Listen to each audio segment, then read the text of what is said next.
Hello everyone, I'm Donovan Stahl, and this is Easy Money with Don Anders.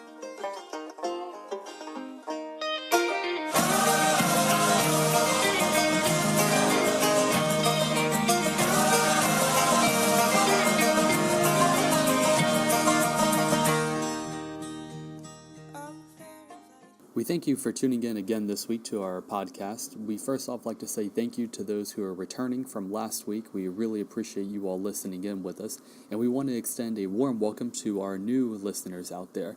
We hope that you find this information beneficial to you, and we do hope that you're able to share it with others as well.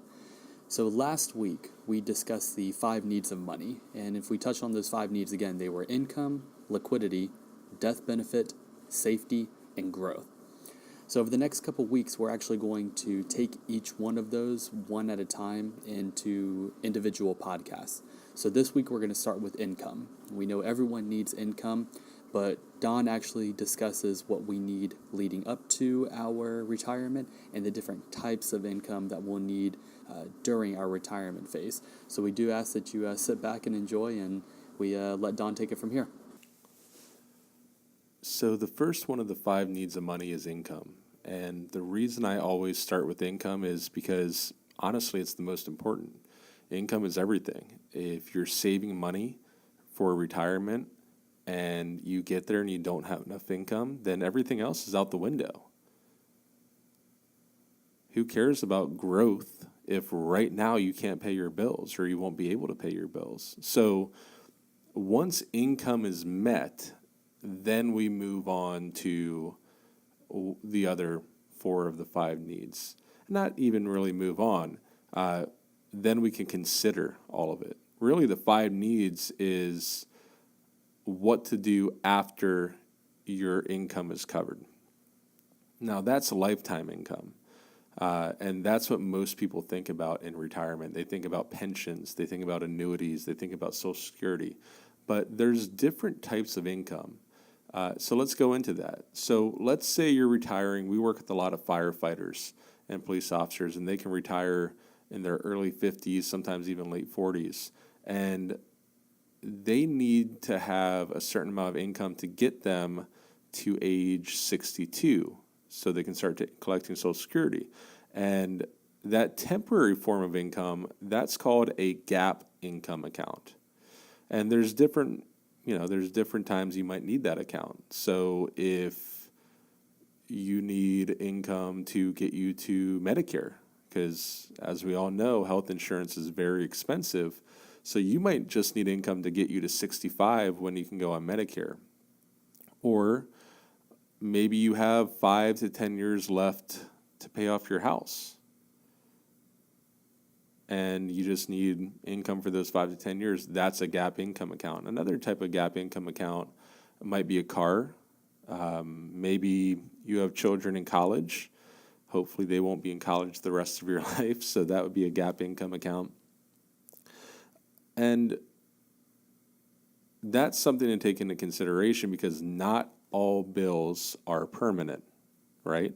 Not all, you're not always going to have the same income needs. So when you're doing an income analysis to see if your income is covered, make sure you're not factoring in all of your current bills as permanent bills, if that makes sense. So that's one type of income is gap income. We talked about permanent income, and that's your Social Securities, your annuities, your pensions.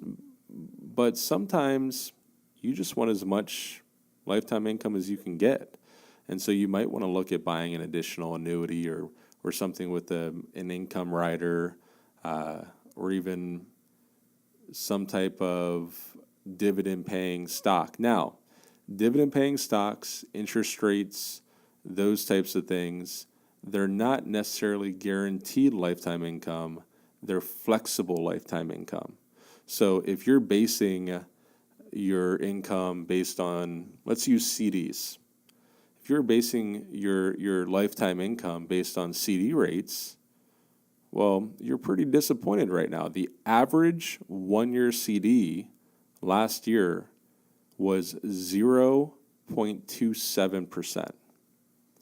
that's not very much income. That's not even keeping up with inflation.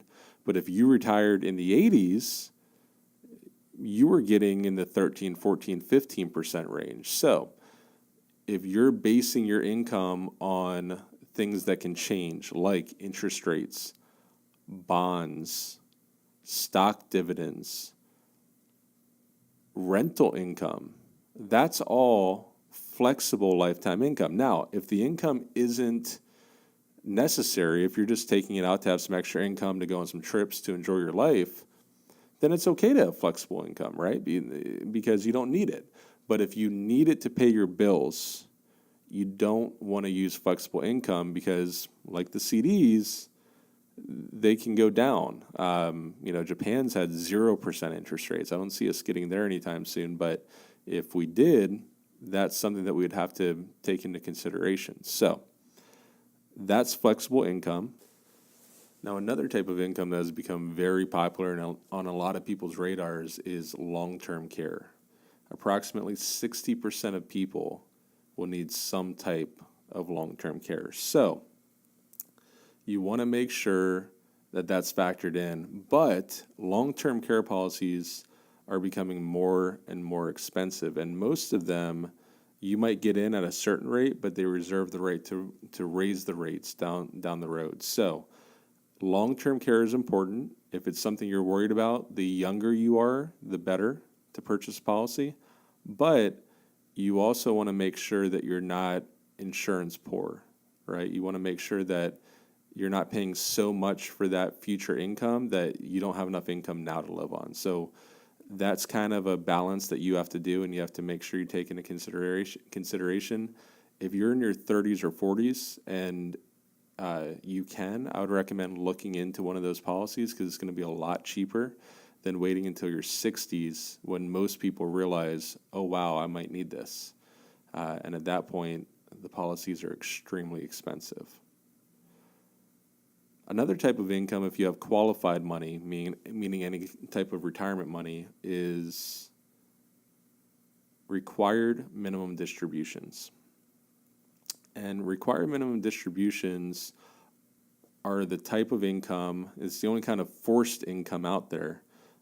Besides, Social Security, it's not necessarily forced, but if you don't take it at 70, you don't have any other benefits. So it's the only type of forced income. And if you have qualified retirement money, the United States government makes you start taking out distributions, out income at age 70 and a half, the year that you turn 70 and a half. So if you turn 70 and a half in January, you have until the end of the year, and actually the first year they give you a 3-month leeway, so you have until the following April to take out those distributions, and then every year after that, you have to take out distributions. So at the time of me recording this, the first years, when you turn 70 and a half, it's around 3.65% is how much you have to take out.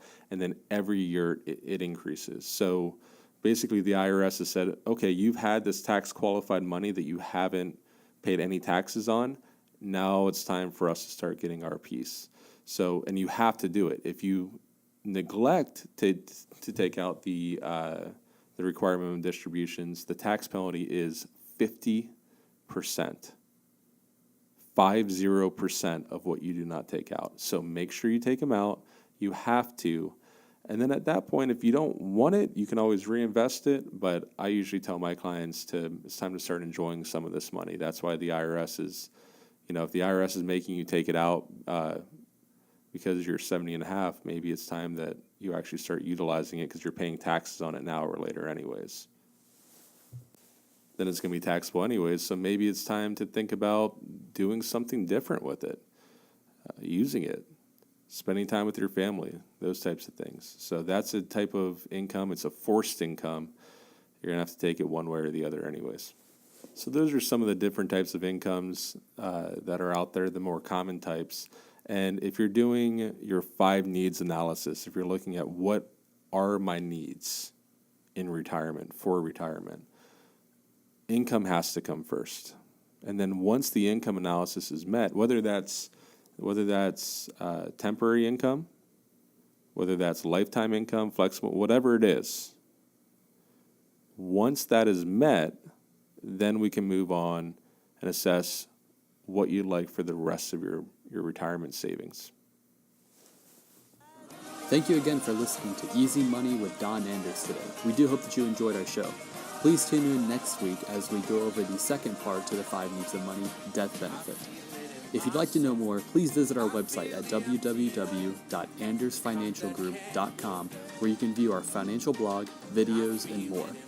To stay up to date, follow us on Facebook, Twitter, and YouTube by searching for Anders & Anders Financial Group. Don Anders is an investment advisor, representatives, and insurance professional.